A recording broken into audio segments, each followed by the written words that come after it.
এত কম ট্যাক্স দিয়ে আপনি কিভাবে চান যে সব কিছু দেবো আপনাদের, এটা কিন্তু আপনার এক্সপেক্ট করা ঠিক হয় না। ভ্যাটটা বাড়ানো হয়েছে, অনেকে ভাবে যে ভ্যাটটা IMF বলেছে। আপনি, আমার কাছে তো ফিগার আছে প্রচুর, সেগুলো সব, বাংলাদেশ হলো সবচেয়ে লোয়েস্ট ট্যাক্স পেইং নেশন। আমার কাছে বিস্তারিত আছেই ক্যাটাগরি ওয়াইজ। ধরেন লো লেভেল কান্ট্রি এলডিসির মধ্যে বাংলাদেশ কিন্তু এলডিসি না, তাই না? Developing country. এলডিসির চেয়েও আমাদের ট্যাক্স কম। মিডিল ইনকাম কান্ট্রি যদি দেখি আমরা, আমাদের ট্যাক্স সবচেয়ে কম। ভুটান, নেপাল, বার্কিনা ফাসো, তারপর আইভরি কোস্ট, দেখা সব।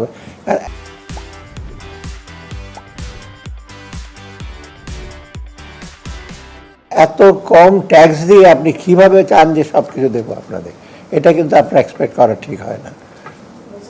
দুদিকে খালি, আর ভ্যাট আপনার কত ইনসিডেন্সে পড়ে আপনি একটু দেখেন ভালো করে।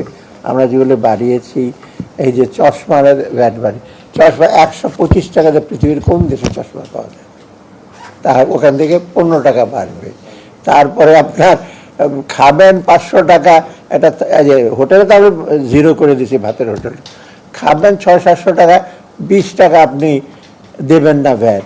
গ্লোরিয়া জিন্স থেকে 1 কাপ কফি খাবেন, ওখানে 15 টাকা দিতে আপনার বাদে।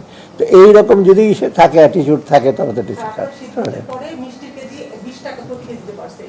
মিষ্টি, হ্যাঁ মিষ্টি দরকার হলে মিষ্টি খাবো, 20 টাকা বেশি দিই। আপনি অত্যাবশ্যক জিনিসগুলো একটু দেখবেন, কারণ আমার রেভিনিউ এত কম। আর তারপরে আমরা এটা তো আপনারা পুরো পিকচারটা আপনাদের কাছে এখনো আসে নাই, তো আসার কথাও না। যেভাবে আমরা এই যে আমি ইসলামিক ডেভেলপমেন্ট ব্যাংকে গেলাম, আমরা যখন আসি $135 মিলিয়ন আপনার এলএনজির বিল পাওনা ছিল। We have paid it back. এখন ওরা বলছে আবার $1 বিলিয়ন দেবে। গমের রাশন শিপ হিসেবে রাশন অ্যাম্বাসেডার তুমি টাকা দিচ্ছ না। আপনাদের হিস্টোরিক্যাল দিতে পারা, ওই সময় এই ছিল, এখন খারাপ হচ্ছে। ওই সময় যে খুব ভালো ছিল বা ভেতরে যে ভালো ছিল, সেটা তো আপনার সাথে আমরা টের পাই। এই সমালোচনা করে তো আমরা জিনিসটা খারাপ। আপনাকে বলি, আমার যারা সমালোচনা করে বেশিরভাগই তো আমার ছাত্র পাইছে। ওরা যেগুলি করে, ওই কেন কি রাজস্ব নেই, বাড়ান না, বলেন কোথায় বাড়াবো, আমাকে বলেন, খালি বলে দিলি তো হবে না, বাড়ান।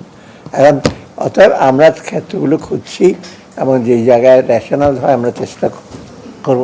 আর ব্যয়ের দিকটা আমরা সাশ্রয়ী হব। অনেক ব্যয় হয় যেটা অপ্রয়োজনীয় ব্যয় সরকার করেছে এর আগে। আপনার এই যে 5 বছরের প্রজেক্ট, 10 বছর, 30, একটা তো ব্রিজ, কোনো প্রজেক্ট আছে যেটা খরচ কত, 25,000 কোটি টাকা খরচ হলে 52,000 কোটি টাকা। তো টাকা করতে আমাদের শোধ দিতে হবে তো।